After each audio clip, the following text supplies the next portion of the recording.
अगर वीडियो अच्छा लगे तो वीडियो के लाइक ज़रूर कर दीजिएगा, क्योंकि नए नए अपडेट हम आप लोगों को देते रहते हैं। और नए अपडेट में दोस्तों आज का अपडेट कुछ बड़ा निकल के आ रहा है, क्योंकि दोस्तों पवन सिंह खुद लाइव आकर बोल रहे हैं कि उनका दोस्तों बहुत ही जल्द बहुत ही सुंदर प्यारा सॉन्ग आने वाला है। तो आप लोग देख सकते हैं कि उनको वीडियो में कि वो देखिए सेलिब्रेशन करते हुए नज़र आ रहे हैं और बोलते नज़र आ रहे हैं दोस्तों कि मेरा एक सॉन्ग आने वाला है, जो कि काफ़ी अच्छा सॉन्ग है और काफ़ी सुंदर सॉन्ग है।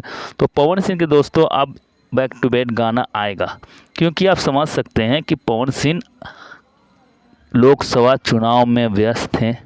अब उनको उस चीज़ से अब दोस्तों अब लोकसभा तो ख़त्म हो गया, तो अब दोस्तों फोकस तो रहेगा गाने पे। और पवन सिंह का बहुत ही अब सुंदर सुंदर प्यारा प्यारा सॉन्ग आएगा, ये पवन सिंह कहते हुए नज़र आए हैं दोस्तों। और हमारे नए अपडेट के लिए दोस्तों चैनल को सब्सक्राइब कर लीजिएगा। जय भोजपुरी जय